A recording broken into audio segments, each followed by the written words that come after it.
Hey, good afternoon. This is Richard Hsu, host of Hsu Untied. Today I'm very pleased to have with me as my guest Mike Schlemmer, who's a partner at Morgan Lewis. Mike, welcome to the program. Thank you, Richard. Very happy to be here. So, Mike, I was excited to have you on my program because, unlike most of my guests, there are actually two things I want to talk to you about today. So, let's start with Law Rocks. It looks super fun. Tell me what it's all about and how you got involved. Yeah, happy to do so. So Log Rocks has been engaging in San Francisco for 10 years now. We just last Thursday had our 10th annual charity fundraising concert. And basically, it's a nonprofit organization that brings together different law firms. And actually, we have a local judge band as well now, but mostly law firms who compete to raise charity money for different charities at the local level. So Morgan Lewis and Rockius, as our band is called, we've been competing, I believe, for about the last 7 years or so in this event. And we raise money in particular for Child Advocates of Silicon Valley, which is the foster youth organization, so court-appointed special advocates for foster youth. We're very proud to engage in these competitions, and last week, collectively, all of the bands raised $188,000 for local Wow. charities. It's That's really phenomenal, the reach that we have as lawyers, to be able to sort of reach out to our networks, our respective networks and firms, and shake the money tree, as they say, for a good well, cause. yeah, well, definitely. Who started it? Is it all around the country or is it just in San Francisco? Is it just in the Bay Area? So it's actually global now. Oh, So wow. I don't know all of the locations offhand, but I know they have concerts in Dubai and London and in Hmm. Germany. The parts of Asia, Hong Kong as well has a concert. There's a big one in Los Angeles, but Oh, also all wow. around the United States, so Chicago, on the East Coast corridor as well. So it's become a big thing, but I believe San Francisco was one of the earlier adopters of this opportunity, and Wow. certainly has sort of set some of the high watermark in terms of our opportunity to raise funds for local charities. Yeah, very cool. Now, are you the lead musician of the band? Are you the one that's got So Morgan Lewis involved? not at all. So I give all credit to Joan Haratani, who's our beloved litigation leader and drummer for the band, and she's Oh, been with the firm for a long time and sits on our advisory board of the firm. She is certainly our trusted leader. She had first started the band prior to Law Rocks as just an in-house band for fun. So when we would have litigation lunches and things of that nature, she just wanted to do something a little different and fun for the staff, the attorneys. So she had pulled together a few, and she was just at that time herself learning how to play drums. So she had pulled together a wow. few musician friends just for kicks. And that's what sort of started it. And once Law Rock started becoming a bit of a thing, we decided, hey, let's bring it this hit the big time, this join the public sector in Wow. sort of showcasing our talents. And right around when the band was first forming was when Morgan Lewis combined with Bingham McCutcheon, and it was a big movement in the history of our firm. And we were sort of bringing together a lot of different people and sort of merging these cultures, which has turned out to be wonderfully successful. But at the time, we had initially called ourselves the Combination, and sort of an homage to that sort of coming together of all these people Mm, from different mm, backgrounds. mm. And it was a chance half the band was from the legacy Bingham McCutcheon firm, half the band was from the legacy Morgan Lewis side of the house. And we just learned to, really kind of fall in love with each other and get to know each other in a very different way. And not only for the people performing in the band, but for the people who get to come out and cheer us on and, dig into their pockets and support us financially as well. So it was really kind of a nice opportunity for all of that to come together. Yeah, that's very cool. What instrument do you play? So I play trumpet. So our Oh, band is a bit different because we're sort of a throwback 70s R&B funk type of band. oh, huh. So What very what are, heavy on what the are, what are, vocals. what are the musical instruments in your band? What are the pieces you've got going there? So we have a large band. There's 12 of us all together. So we have the typical two guitars, bass, keyboards, drums. We have two vocalists. We have a trombone player, two saxophone players, and myself and one other trumpet player. Oh, So interesting. a large band. We're falling off the stage, and Yeah, yeah, I can really imagine. proud of it. And do you guys write your own music or you play cover songs? What do you do for music? It's really been traditionally cover songs. Uh-huh. We actually are just now exploring a new opportunity. One of our former partners out of Russia, her son just graduated from the Berklee School of Music and is looking for new opportunities for creating music in a different way. So he's actually just now starting to write some original pieces for us, which we're very Huh. excited about. Huh. But he has also helped us do some arrangements.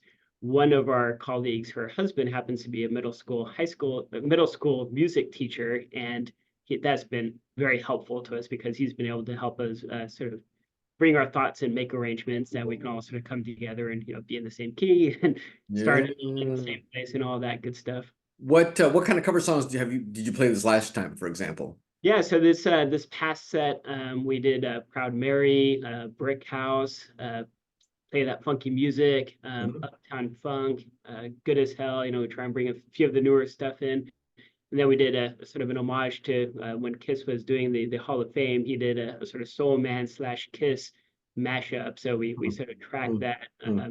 And so lots of again heavy on the horns, but lots of opportunities for guitar solos, for Yeah. vocals Yeah. to showcase their talent. How often do you rehearse and where do you rehearse? So the wear part is usually in my basement. So we all kind of squeeze in, and Okay. unfortunately the neighbors love me. But we've sort of added some quasi soundproofing to the walls and whatnot, and we just kind of all squeeze in there. Um, Being practicing lawyers, there's not a lot of time to rehearse. Yeah. So I don't know that we had a single session that all 12 band members had actually been together Oh, before hitting the wow. stage, but such is life. And so we'll sort of get a critical mass. We'll usually have 10 or so of us that can make any given. And I believe this last set we had about, I guess, 3 rehearsals leading up to it. So not a lot of time, but we all Yes. Oh, sort of wow. are individually committed to learning our parts and then using the time smartly and effectively when we do get together. Has the band membership like changed over the 7 years you guys have been doing it, or it's kind of the same core group? Yeah, so we do have a core group who we sort of withstood the test of time, but Yeah. law firms being what they are, people come and go, they retire, Sure. move on to other things. Our lead vocalist is actually an alum now of the firm, so she's actually pivoted to a boutique family law practice. I see.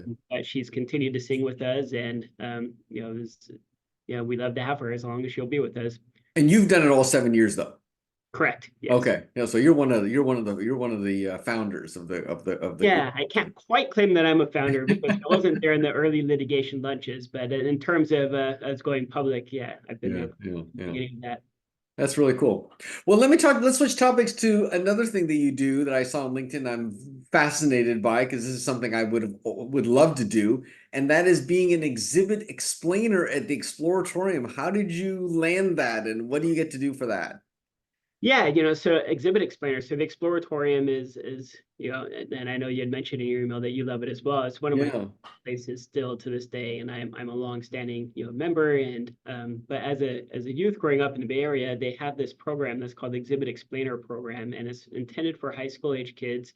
And this had all really started at the formation of the museum. So Frank Oppenheimer founded the museum back in the late 60s, and Uh-huh. Frank, many people are now starting to recognize him a bit more because of the Oppenheimer movie. His older brother Robert was one of was instrumental in the atomic bomb. Frank also had a role in that, a smaller role in that.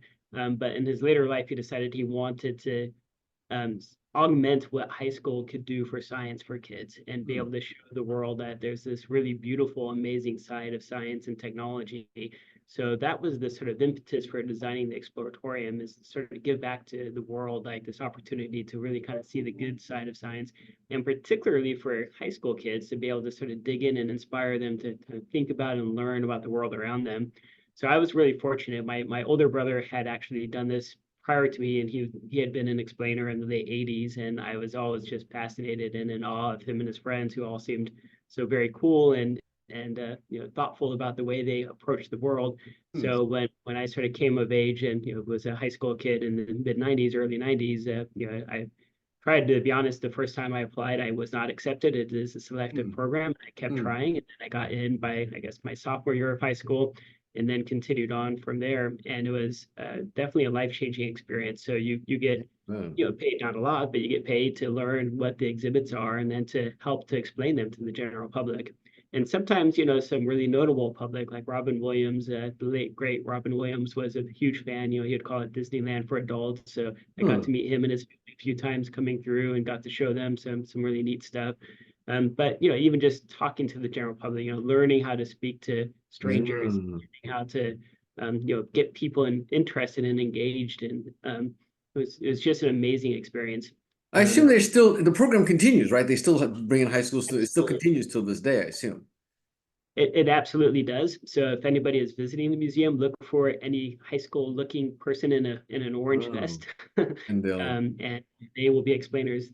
that's so They may be cool. shy, they may be timid, but it's their job to talk to you. So, Yeah, that's you really cool. I didn't know that. So you did that when it was still back at the Palace of Fine Arts, right? Before they moved to the Ferry Building area, right? That was when the old building, that's right? exactly right. Yeah, in the old building. So yeah, it still feels like this is the new building now, but they've done a beautiful job, and Yeah, totally. I still love to visit there when I Interesting. can. Yeah, interesting. And are you still involved in the Exploratorium in any way? I mean, I assume you're a member, but On the sideline, so I'm still one of my close friends is now actually the director of exhibits, so Denise King, and she does a phenomenal job. oh, She was not there when I was working there, so it just kind of worked out oh, that way. oh. And we have an alumni network where a lot of the old workers from the old times, we still Yeah.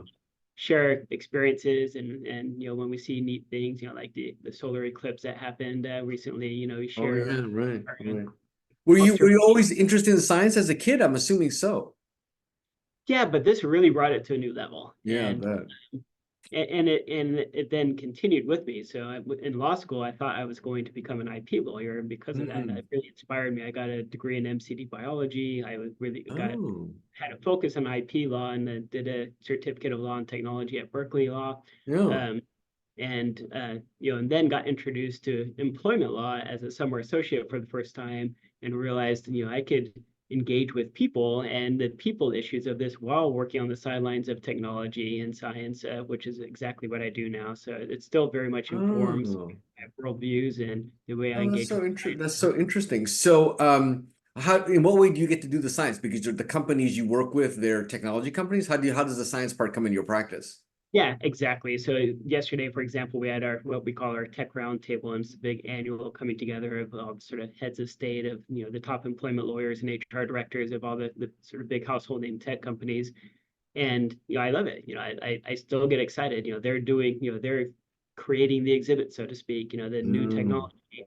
And I also do a lot of work in the biotech and bioscience industry Hmm. spaces.